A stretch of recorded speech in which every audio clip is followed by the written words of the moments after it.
오늘 아침 우리에게 주시는 하나님의 말씀은 구약성경 욥기 23장 10절로 17절 말씀 되겠습니다. 그러나 내가 가는 길을 그가 아시나니 그가 나를 단련하신 후에는 내가 정금같이 되어 나오리라. 내 발이 그의 걸음을 바로 따랐으며 내가 그의 길을 지켜 치우치지 아니하였고 내가 그의 입술의 명령을 어기지 아니하고 정한 음식보다 그의 입의 말씀을 귀히 여겼도다. 그는 뜻이 일정하시니 누가 능히 돌이키랴. 그의 마음에 하고서 하시는 것이면 그것을 행하시나니 그런즉 내게 작정하신 것을 이루실 것이라. 이런 일이 그에게 많이 있느니라. 그러므로 내가 그 앞에 떨며 지각을 얻어 그를 두려워하리라. 하나님이 나의 마음을 약하게 하시며 전능자가 나를 두렵게 하셨나니 이는 내가 두려워하는 것이 어두움 때문이나 흑암이 내 얼굴을 가렸기 때문이 아니로다. 아멘. 1963년 아주 옛날 얘기입니다만은 제가 처음 미국 유학을 갔을 때 그 미국에서는 여름방학이 아주 깁니다. 3개월 동안입니다.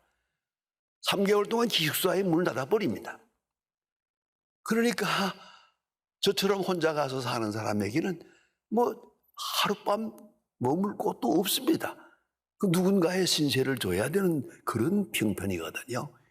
그때 제가 가만히 생각했습니다. 이 3개월이 이게 소중한 건데 이걸 내가 줘버릴 수 없지. 더 소중한 시간으로 만들어야겠다 생각해서 목사님한테 부탁을 해가지고 제가 노동자 경험을 하고 싶다. 미국 노동자 경험을 한번 하고 싶다. 그래서 아주 어려운 공장에 나를 좀 3개월 동안 아르바이트를 해서 취직하도록 해달라고 목사님께 부탁을 했더니 빙그레 웃으면서 그 보시하인 목사님이 괜찮겠나, 꽤 견디겠나 하면서 나를 소개해 주었습니다. 그래서 윌리엄스 포즈라고 하는 큰 강철 공장에 저를 소개했는데 그 강철 공장이 얼마나 시끄러운지 거기서부터 차를 타고 1시간 갈 동안에는 집이 없습니다. 그만큼 공장이 아주 시끄러운 공장입니다. 그뿐 아니라 이 공장에서 일하는 모든 사람들이 전부 공장에 들어갈 때 귀를 막고 들어갑니다. 귀마개를 해서 꽉 막고 들어가서 그 기름 속에서 그 공장 기계와 함께 일하다가 저녁에 나올 때는 바로 목욕탕에 들어가서 목욕을 하고야 옷을 입습니다. 그런 아주 참 어려운 그런 공장에 들어가서 제가 석 달 동안 일하면서 좋은 경험을 했습니다. 미국 노동자들이 얼마나 고생하는가를 한번 경험할 그런 시간이 있었습니다. 여기서 제가 본 것은 뭐냐 하면 이렇게 커다란 쇳덩어리를 굴 속에다 넣어서 멀갛게 달구어가지고 꺼내가지고 그 다음에 한마로 때리는데 그 망치가 한마가 어떠냐? 4톤짜리입니다. 4톤짜리 한마가 공중에서 떨어집니다. 꽝 하고 떨어지고 꽝꽝 때립니다. 그 다음에 좀 쇳덩어리가 조금 식으면은 다시 불 속에다 넣었다가 또 꺼내가지고 또 때립니다. 다시 넣었다가 때립니다. 이걸 반복합니다. 왜 그러냐고요? 제가 물었죠. 그 기술자들에게 그 책임자에게 물어보았더니 이렇게 때려야 강한 강철이 된다고. 이렇게 때릴 때마다 이 쇠 속에 있는 그 찌꺼기가 빠져나간다는 거예요. 때릴 때마다 찌꺼기가 빠져나가고 또 하나는 쇠의 분자가 가까이 접촉해서 강한 쇠가 된다. 아주 중요한 설교입니다. 여러분, 많이 맞아야 됩니다. 많이 맞아야 강한 강철이 됩니다. 기독교 심리학자인 폴 두르니에라고 하는 분이 있습니다. 유명한 분이죠. 그의 책 가운데 인생의 사계절, 아주 명저입니다. 인생의 사계절이라는 책이 있는데요. 그 내용은 간단합니다. 인생의 사계절이 있는데 첫째 계절이 사랑의 계절입니다. 사랑받는 계절입니다. 1살에서 4살까지 아주 제왕의 사랑을 받습니다. 모든 사람이 예뻐하고 모든 사람이 사랑합니다. 뭐 그가 잘못한다고 나무라는 사람도 없습니다. 억지를 쓴다고 해서 그걸 욕하지도 않습니다. 왜요? 예쁘니까. 극단적으로 사랑받는 그런 때가 있어요. 한 계절이 있습니다. 이런 사랑의 봄날 같은 그런 계절이 있다. 두 번째 단계가 고난의 단계입니다. 인생의 변화는 여기서부터 시작이 됩니다. 언젠가부터는 하지 말라는 일이 생깁니다. 어렸을 때는 그냥 하는 대로 내버려 두었지만 조금 크기 시작하면 안 돼. 이것도 안 돼. 저것도 안 돼. 또 조금 잘못 가면 딱 하고 때립니다. 이런 단계가 있어요. 금기가 생깁니다. 금기, 타부가. 이것도 안 되고 안 된다. 저것도 안 된다. 이것도 안 된다. 안 된다는 일들이 자꾸만 생긴단 말이에요. 이렇게 해서 다듬어지는 겁니다. 인격이 다듬어지는 겁니다. 안 된다는 것이 없이 그대로 내버려두면 불량자가 됩니다.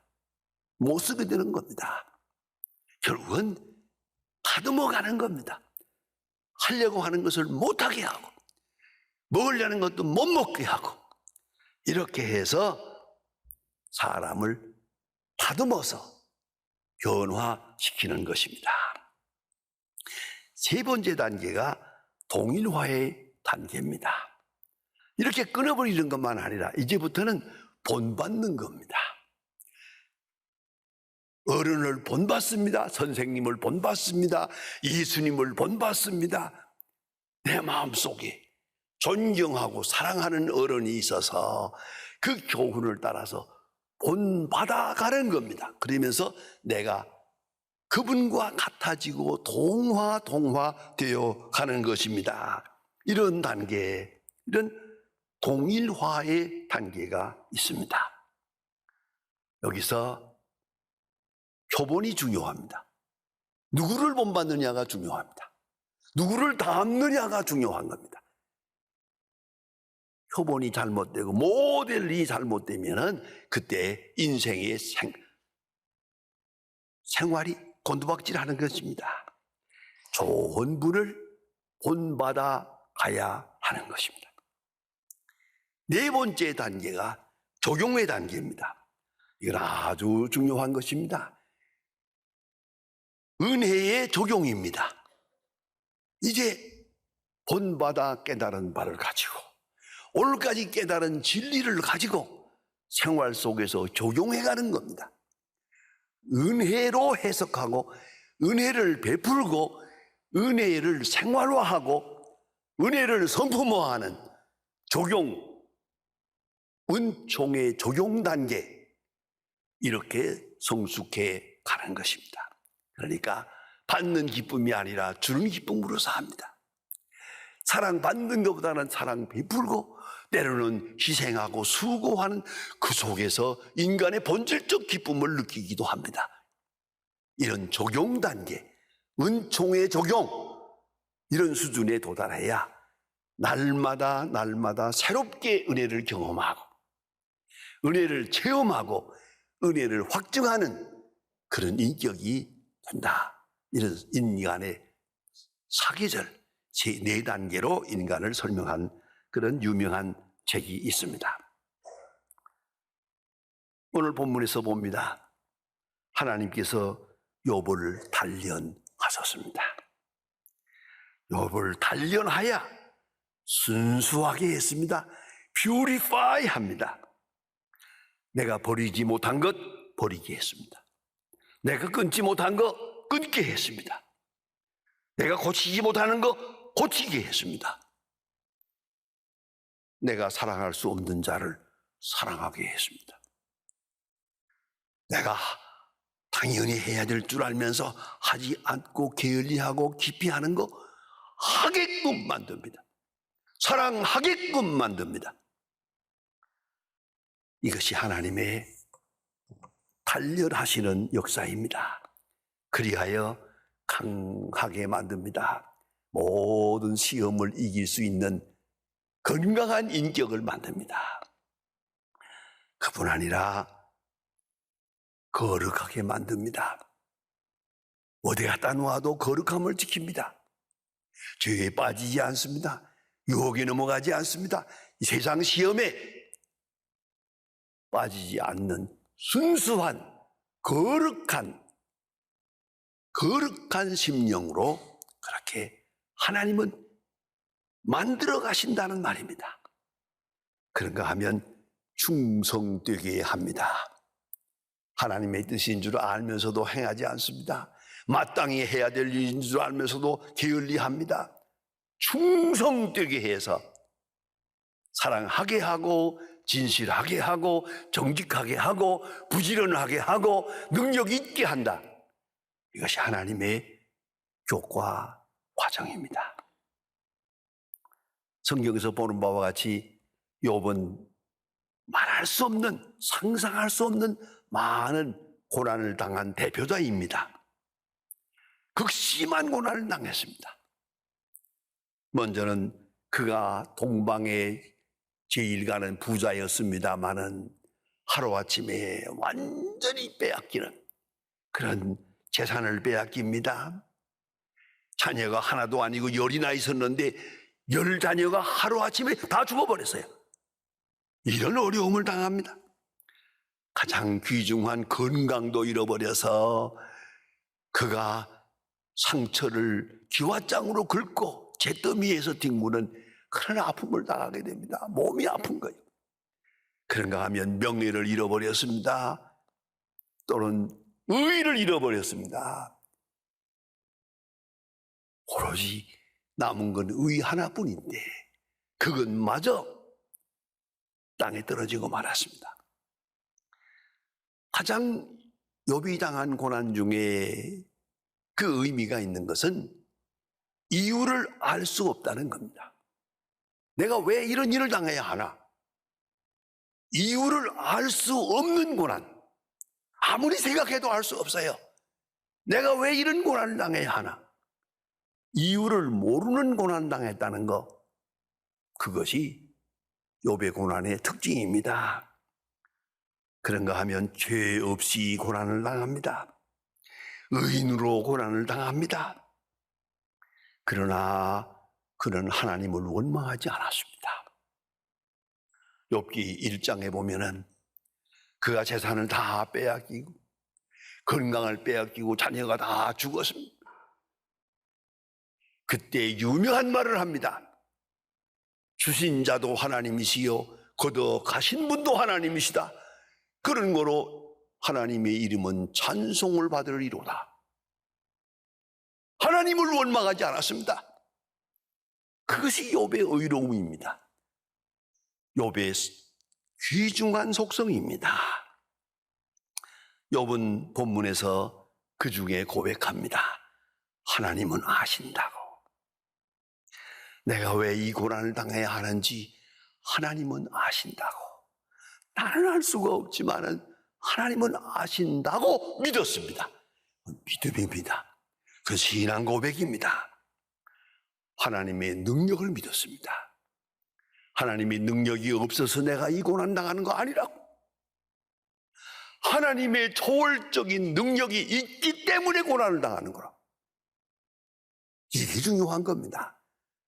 하나님의 능력이 손이 짧아서 하나님의 능력이 없어서 아니옵니다. 능력이 있기 때문에 그 초월적인 능력 속에서 내가 고난을 당한다. 욥은 그렇게 고백합니다. 그런가 하면 하나님의 지혜를 믿었습니다. 우리는 늘 하나님 앞에 기도할 때 하나님의 능력을 생각합니다. 하나님의 능력을 보여주사 이 고난을 면케해 주십시오. 그런 기도를 종종 드립니다만 능력은 믿으면서 지혜는 믿지 못합니다. 그 점이 부족합니다. 하나님은 초월적인 능력만 아니라 하나님에게는 초월적 지혜가 있습니다. 내가 지금 생각하기엔 잘못된 것 같아도 이건 하나님의 지혜의 일환으로 이루어지는 사건입니다. 하나님의 지혜, 그 초월적인 지혜를 믿을 수 있어야 하는데 욥은 그 믿었습니다. 뿐 아니라 욥은 하나님의 사랑을 믿었습니다. 이 고난 중에도 하나님은 나를 버리지 아니하시고 나를 사랑하신다고 확실하게 하나님의 사랑을 믿고 있었습니다. 그래서 그는 고백합니다. 나를 단련하신 후에 정금같이 나오리라.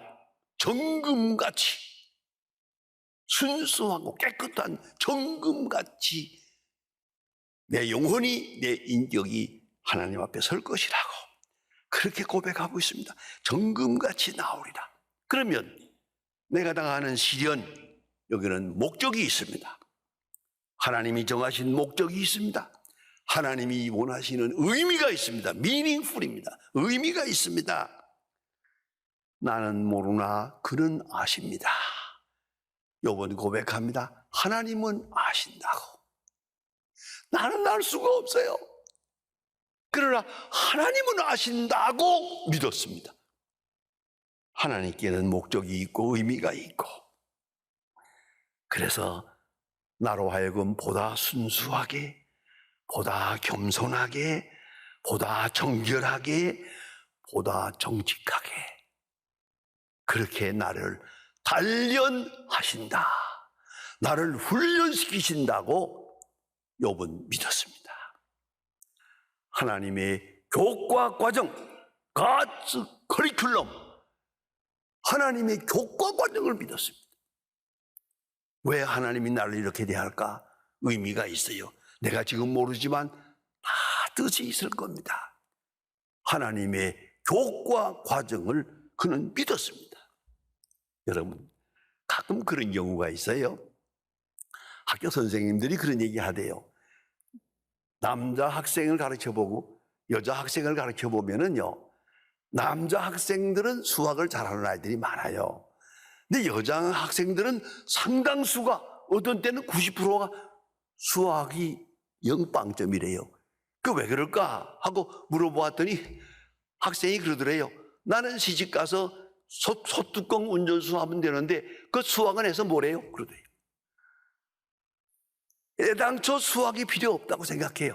기하학이 왜 필요하고 수학이 필요하고 왜 그 어려운 수학을 해야 되느냐? 잘 몰랐죠? 해야 되죠. 해야 되죠. 이 수학을 해야 그 머리가 밝아지고 사색하는 능력이 생기는 거거든요. 그러니까 교과 과정, 중학교, 고등학교에서 하는 그 교과 과정 다 필요한 거예요. 필요치 않다고 해서 이건 난 관계없네, 취미가 없다, 이건 내가 원치 않는다 하고 저버리면 안 되죠. 수학에서부터 고등수학까지, 그리고 국사에서, 역사에서부터 미술까지, 음악까지 다 배워야죠. 왜? 필요하니까 가르치는 거 아닙니까? 이 교과 과정은 꼭 필요한 거거든요. 근데 그거를 내가 거부해서는 안 되죠. 하나님의 지혜, 하나님의 능력 속에, 하나님의 사랑 속에 있는 교과 과정입니다. God's curriculum. 그것을 겸손하게 받아들여야죠. 그래서 본문 14절에서 말합니다. 내게 작정하신 것을 이루실 것이라. 하나님이 내게 향한 작정함이 있다. 그것을 이루실 것이다. 그것을 이루기 위하여 오늘 이 무진한 고생을 내가 치러야 한다. 내가 다 알 수 없지만은 믿고 따르고, 믿고 순종하고, 믿고 사랑하고, 이것이 욥의 신앙 고백입니다. 단련의 목적이 있습니다. 하나님이 실수로 우리를 괴롭히는 거 아닙니다. 내가 당하는 시련이 하나님이 나를 버려서 된 일이 아닙니다. 오히려 사랑하기 때문에 된 일입니다. 이걸 잊지 말아야 합니다. 전 어렸을 때 경험한 중에 가장 큰 경험이 모라지 광산 강진호동 수용소에 가서 8개월 동안 고생하는 겁니다. 왜 끌려가야 하는지를 몰랐습니다. 왜 이 고생을 해야 하는지 몰랐으나 두고두고 생각해보면 그 8개월 동안의 그 인간 지옥 같은 곳에서 고생하고 많은 걸 고난당하는 걸 보았습니다. 이것은 기가 막힌 겁니다. 어느 젊은 목사님이 내게 와서 그런 걸 물어보더만요. 목사님, 그 광산에 가서 고생했다는데 그거 사실입니까? 그래서 사실이지. 어떻습니까? 어쩌고 얘기했더니요, 가만히 있더니 잘 알았습니다. 이제는 목사님처럼 설교하리라고는 나 생각 안 하겠습니다. 목사님은 이 고생을 했기 때문에 이 설교가 있는 거라고. 그렇습니다. 그때는 내가 왜 이 고생을 해야 하는지 몰랐습니다만은 생각해보면 얼마나 중요한지, 얼마나 소중한 경험인지 이걸 잊지 말아야 합니다. 목적이 있습니다. 욥기 42장 5절에서 결론을 얻을 수가 있습니다. 내가 주께 대하여 귀로 듣기만 하였사옵더니 이제는 눈으로 주를 배움나이다. 그런 거로 스스로 하나고 회개하나이다. 욥이 처음으로 회개란 말을 합니다. 많은 고난 중에 있어. 왜 이 고생을 해야 하나 몰랐습니다. 이제 보니까 전에는 하나님의 음성을 듣기만 하더니 이제는 하나님을 봅니다. 그만큼 가까이 가는 거죠. 하나님께 가까이 갈 수 있었던 거죠. 옛날에는 듣던 하나님을 오늘님은 보게 됩니다. 그런 거로 회개합니다. 그동안에 하나님께 섭섭이 생각한 거, 하나님 원망한 거, 고난 중에 하나님을 원망한 거 회개합니다. 여러분, 이걸 잊지 말아야 합니다. 단련을 통해 하나님께 가까이 갑니다. 이걸 잊지 말아야 합니다. 듣던 하나님을 이제는 보게 됩니다. 보기 위하여 우리는 이 어두운 장막을 걷어버려야 됩니다. 이 단련은 욥이 선택한 게 아닙니다. 하나님께서 강권적으로 일방적으로 주신 시련입니다. 이걸 잊지 말아야 합니다. 욥이 선택한 게 아닙니다. 하나님이 정한 교과 과정입니다. 상황이 만든 것이 아닙니다. 하나님의 뜻이 이것을 만든 겁니다. 그래서 정금같이 나오리라. 정금같이 나오리라. 잊지 말아야 합니다. 욥은 그 믿음으로 살고 그 믿음으로 모든 시험을 이길 수 있었습니다. 오늘 우리는 현충일을 당했습니다. 이 땅에 전쟁이 있었고 다 잊어버렸지만 엄청난 시련이 있고 왜 이런 일이 있어야 하느냐고요. 이제는 알만합니다. 이 큰 시련을 통해서 우리 민족에게 주신 축복이 얼마나 큽니까? 이걸 잊지 말아야 합니다. 단련하신 후에 정금같이 나오리라. 욥의 신앙 고백을 믿고 우리의 신앙 고백으로 받아들일 때 하나님은 새로운 은총을 우리에게 더해 주실 것입니다. 이 프로그램은 여러분의 미디어 선교 후원으로 제작되었습니다. 선교는 사명, 후원은 동역. 당신도 복음을 전할 수 있습니다. 선교 후원 02-6333-1003번